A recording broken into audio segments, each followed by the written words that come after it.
Llega un paciente siempre a la consulta a preguntarte, doctor, ¿sabe que vengo por la receta para que me coloque la vitamina B12? Porque quiero mejorar mis defensas este año para el invierno. ¿Es necesario? ¿O en qué caso se necesita administrar? Aquí te lo respondo. Quédate. Buenos días, mi nombre es Alexis Vidal, soy médico internista y aquí en nuestro canal Dr. Seme. Vamos a conversar hoy día sobre un tema específico, lo que es la anemia megaloblástica. El término no dice mucho, sin embargo, como definición vamos a entender que es una anemia, o sea, una disminución de la masa eritrocitaria por una carencia de nutrientes específicos. Ahora, esto me va a generar una alteración en la maduración de los precursores de la sangre roja y que va a generar una macrocitosis. Como ya les comenté en otro video que voy a dejar acá, las anemias se dividen de muchas maneras. Sin embargo, el más frecuente y el que más se ocupa en clínica es por el tamaño eritrocitario. Hay que entender que generalmente los valores normales van entre 80 y 100. Sin embargo, cuando es más pequeño, uno habla de una anemia microcítica. Entre 80 y 100, normocítica, y entre 100, 105 o más que eso, uno habla de macrocitosis. Entonces, la anemia megaloblástica, ¿por qué se produce? Bueno, podemos tener un déficit de dos nutrientes. Un déficit de ácido fólico o por otro lado de vitamina B12, también llamada cobalamina. ¿Qué es lo que me causa esto en el paciente propiamente? Primero vamos a andar a lo que es un poco la fisiopatología. La vitamina B12 hay que entender que para ser absorbida propiamente tal, debe formar un complejo con lo que se secreta en una de tipo de las células gástricas que se llaman células parietales, con un factor intrínseco. Esto posteriormente se absorbe a nivel del ilion terminal. Es almacenado en el hígado por largo tiempo. Ahora, es difícil propiamente tal eliminar completamente eso porque son grandes cantidades que se guardan. Sin embargo, hay algunas características que pueden generar el déficit de la misma. Los principales alimentos que aportan esto, estamos hablando de los carnes y los lácteos. Por otro lado, hay que entender que la cobalamina participa en la síntesis del ADN y su déficit se va a producir lo que llamamos la anemia perniciosa. ¿Cómo se produce esto? Bueno, existen anticuerpos, anticélulas parietales y antifactor intrínseco. Eso me significa que ya no estoy secretando este pequeño factor que se une a la vitamina B12 y que permite la absorción a nivel del ilion.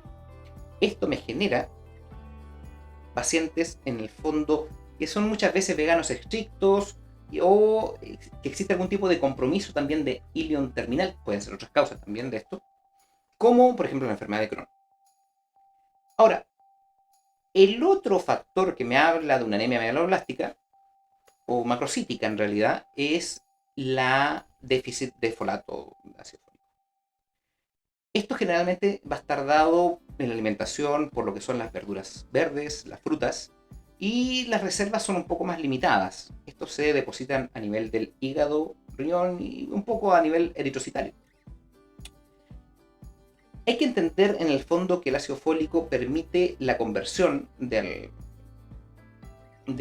algunos factores, por ejemplo en ácido glutámico, entre otras cosas, sin entrar tanto en detalle, pero en la síntesis principalmente de lo que es el ADN. Las etiologías de esto generalmente son por déficit de alimentación.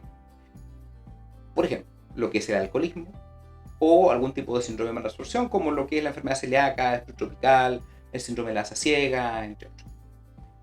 Hay algunos casos que existe un aumento en los requerimientos propiamente tal, por ejemplo lo que es en el embarazo, en la lactancia, anemias hemolíticas o el hipertiroidismo. Cuando hay un aumento de las pérdidas, generalmente va a estar dado en contexto de hemodiálisis. Y los fármacos que existen también, que son antifólicos, estamos hablando, por ejemplo, lo más frecuente, que son los anticonceptivos orales, los antiepilépticos, las sulfas.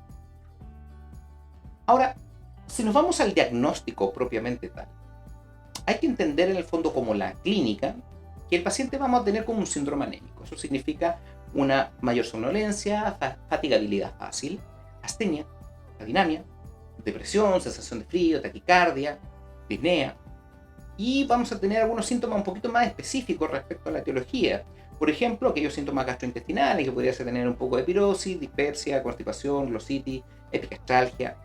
Y aquellos que son síntomas neurológicos solo van a estar presentes en el déficit de vitamina B12, de cobalamina.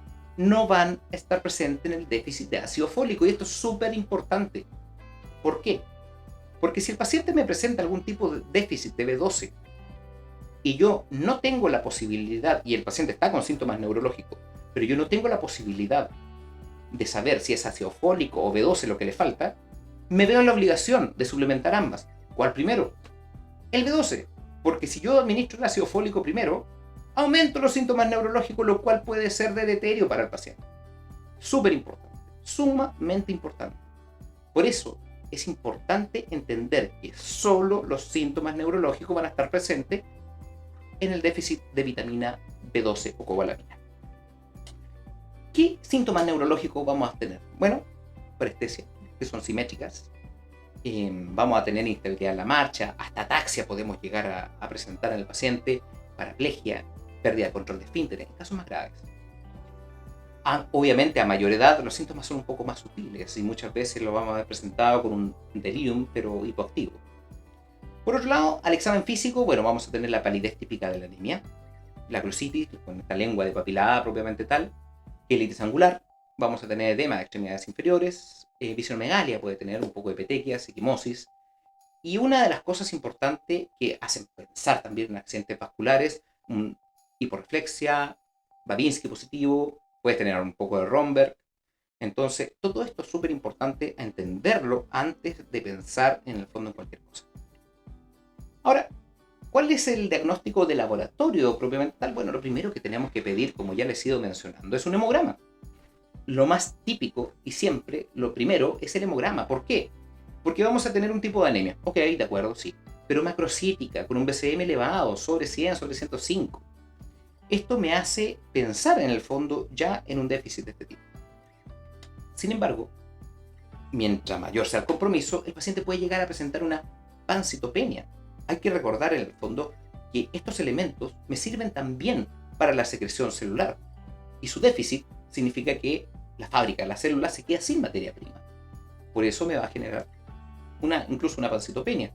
Bueno, podemos tener anisocitosis, podemos tener macrocitosis, megalocitos, que son los glóbulos rojos grandes, ovalados, hipercromos. Podemos tener poiquilocitosis. Pueden incluso haber eritroblastos, con algunos cuerpos de Howell-Jolly, por ejemplo, un punteado basófilo, los anillos de Cabot, entre otras cosas. Eso desde el punto de vista de los glóbulos rojos, pero desde el punto de vista de los neutrófilos también vamos a tener cambios. Si lo vemos en un frotis, podemos tener mayor segmentación de los neutrófilos, de su núcleo propiamente tal. Más de 5 lóbulos, generalmente uno ya habla de una hipersegmentación. Y a nivel plaquetario, bueno, la trombocitopenia secundaria. Obviamente, para poder asegurar totalmente este diagnóstico, tenemos que ver los niveles plasmáticos, tanto de vitamina B12 como de ácido fólico. Los valores normales van a depender de cada laboratorio, pero por ejemplo a nivel de vitamina B12 podemos tener entre 150 hasta 400 picogramos por ml. A nivel de folato eritrocitario estamos hablando entre unos 6 a 20 nanogramos por ml, y folato sérico también lo que son 150 a 600 nanogramos por centímetro cúbico. Otra de las cosas que nos vamos a tener en cuenta es que vamos a tener un tipo de LDH con una bilirrubina indirecta elevada en casos de anemias en el fondo por déficit de B12. Antiguamente se hacía el test de Schilling, pero ya hoy en día es bastante inexacto, por lo cual queda totalmente a segundo plano.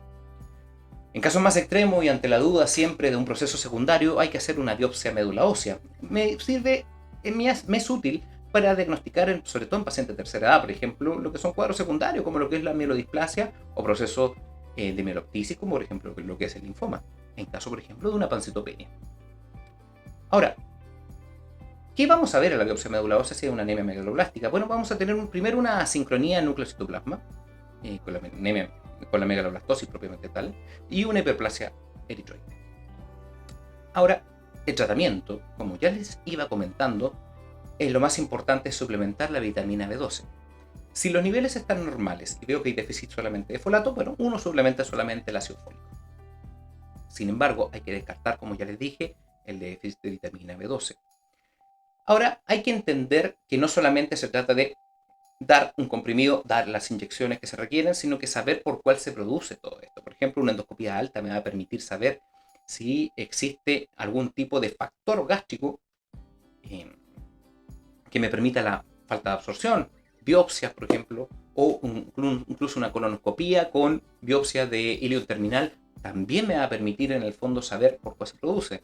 Y es importante saber la fisiopatología, porque sabemos que se une al factor intrínseco a nivel gástrico, pero se absorbe en hilo terminal. Entonces mis problemas van a estar o en que yo no estoy comiendo algo con estos nutrientes, o simplemente me está mal absorbiendo. Y esto es súper importante porque si ya sabemos la fisiopatología, sabemos en qué buscar. Lo vamos a dejar hasta aquí. No se preocupen, vamos a seguir conversando de estos temas de aquí a más adelante. No te olvides, deja tus comentarios ante cualquier duda. Te vamos a responder a la brevedad. Tu like y no te olvides suscribirte en caso te haya gustado nuestro video. Nos vemos muy pronto.